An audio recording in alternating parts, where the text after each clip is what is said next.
À ce sujet, je te propose qu'on parle aujourd'hui d'une pratique très importante de notre prophète sallallahu alayhi wa sallam pendant le ramadan, c'est l'itikaf. Ah, mais qu'est-ce que c'est l'itikaf? Alors, l'itikaf, déjà, qu'est-ce que c'est? C'est le fait de se retirer dans un coin de la mosquée ou de n'importe quel autre lieu de culte pendant les 10 derniers jours du ramadan. Ah oui.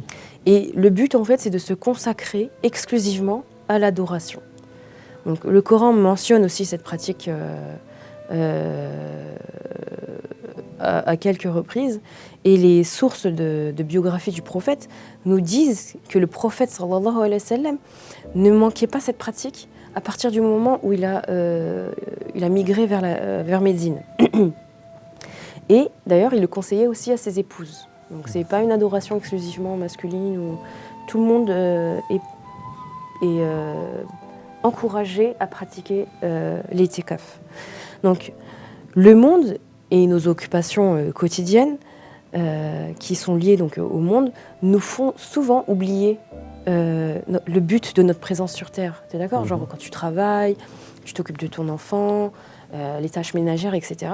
Tu as toujours tendance à oublier en fait ta véritable mission ici sur Terre. Et on a besoin, à différents moments de notre vie, de temps de méditation pour nous rappeler à l'ordre, nous remémorer le sens et l'objectif de notre vie en fait. Ah oui. Et l'itikaf, c'est l'occasion idéale pour se ressourcer. Tu vois, c'est carrément l'environnement adapté à la méditation.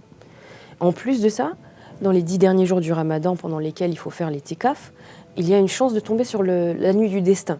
Ah oui, bah oui, c'est parmi les 10 derniers jours. C'est ça. D'ailleurs, il a dit chercher dans les 10 derniers jours, ensuite dans les 3 derniers jours, etc. Ouais. Et du coup, ça accorde encore plus d'importance à l'itikaf. C'est-à-dire que pendant les 10 derniers jours, le fait de se retirer du monde, en quelque sorte, ça va nous permettre de saisir cette opportunité. Et en fait, cette pratique, malheureusement, aujourd'hui, elle n'est plus autant répandue qu'à l'époque du prophète. Ça se fait encore dans les mosquées, etc. Mais ça ne se fait pas comme à l'époque, notamment parce que les circonstances ne sont plus les mêmes. On n'a plus la même facilité quant à se déplacer pendant une période comme celle-ci. Et en fait, même si on n'arrive pas à se retirer dans une mosquée, à y dormir, à s'y enfermer, à s'y isoler. À s'y isoler exactement, eh bien, on peut au moins mettre en place des choses à la maison, tu vois. Par exemple, éviter de regarder la télé, éviter les futilités, essayer de parler de plus en plus d'Allah, du prophète, du Coran en famille, tu vois. C'est des choses qu'on peut mettre en place pendant les 10 derniers jours sans trop se forcer.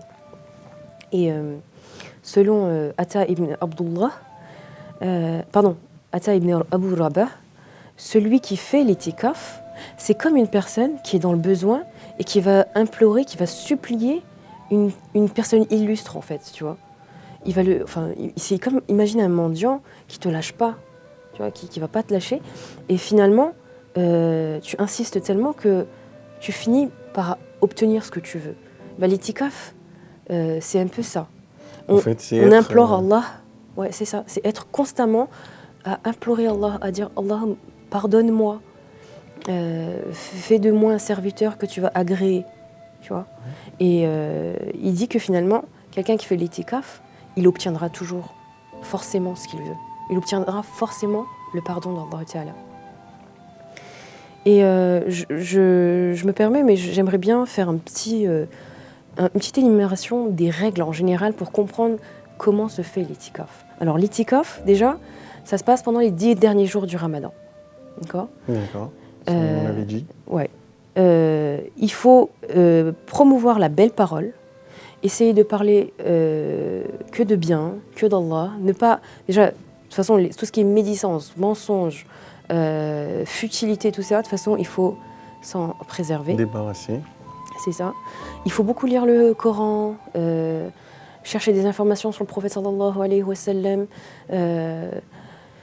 s'informer sur les autres prophètes, apprendre des hadiths, apprendre des choses qui vont renforcer notre foi et notre servitude. Il y a aussi un truc très important, c'est qu'il faut s'habiller proprement et sentir bon. Parce que finalement, l'itikaf, on se retrouve à la mosquée avec d'autres gens et on ne doit pas déranger les gens en fait. L'idée c'est ça. L'idée c'est que ni par ton odeur, ni par ton aspect, tu ne déranges les autres. En fait, quand on dit isolation, en quelque sorte, c'est s'isoler avec d'autres personnes. S'isoler en communauté en fait. C'est pas s'isoler oui. comme l'expression pandémique, tu sais. C'est pas l'isolement de la sécurité sociale. C'est l'isolement vraiment ensemble, Jemaat, parce que finalement, l'islam, c'est la religion de communauté, c'est une religion où on fait ensemble, où on pratique ensemble, et c'est ce qui est aussi conseillé ici. Ça ne veut pas dire qu'il ne faut plus parler, c'est pas ça. C'est pas rester dans son monde, ne plus adresser la parole à personne, ne plus regarder quoi que ce soit à l'extérieur. Absolument pas. S'isoler, c'est dans le sens où, ensemble, on fait du bien. Voilà, on fait quelque chose pour être en parloir avec Allah. Et Allah, qu'est-ce qu'il dit de toute façon? Il dit c'est la solidarité qui est importante. Donc restez ensemble pour pouvoir augmenter vos chances d'atteindre Allah en gros. Et puis de toute façon, je ne sais pas ce que tu en penses, mais par exemple, quand on fait les retraites spirituelles et tout ça, quand on était jeune, on était toujours plus motivés à faire les choses. C'est-à-dire quand on doit lire le Coran, quand on doit faire la prière en communauté, quand on doit apprendre des sourates, quand on doit lire des livres, etc. Quand on est en communauté, on est plus motivé. Alors que quand tu es dans ton coin tout seul, tu es toujours tenté par quelque chose de mondain qui va te dévier en fait. Et du coup, là, l'itikaf, c'est une isolation en communauté qui te permet de renforcer ta foi en se rappelant mutuellement à l'ordre. Maintenant, il y a autre chose de très important, c'est l'intention.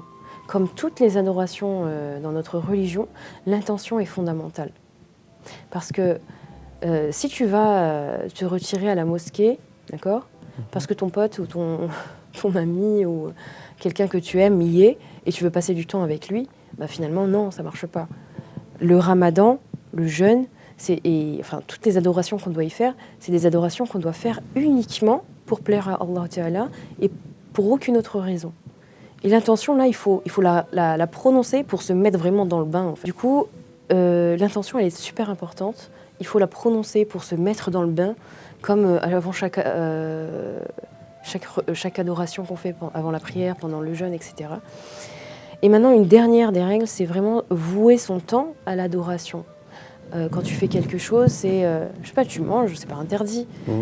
Tu romps le jeûne, c'est pas interdit, mais vraiment dans l'idée d'être en adoration. Tout à l'heure, j'ai parlé d'éviter des futilités, etc. Pareil, s'il n'y a rien qui te mène vers le péché, il n'y a aucune interdiction. C'est juste qu'il faut se servir de tout ce qu'on fait pour tout ce qu'on fait doit se nous rapprocher rappeler d'Allah. Allah. Par exemple, tu te souviens, une fois, tu m'avais dit que tu regardais Dragon Ball Z parce que ça te rappelait justement la proximité vers Allah. Tu y voyais ça, en fait. Tu vois. Et c'est pareil, si ça te rappelle Allah, bah, autant le faire, tu vois. Ouais, je ne vais pas regarder quand même Dragon Ball Z tous les soirs. Non, pas à ce point-là, bien sûr. Parce que c'est sûr que c'est préférable pendant le ramadan de jeûner, de faire des adorations, etc. Mais voilà là où je voulais en venir, en fait.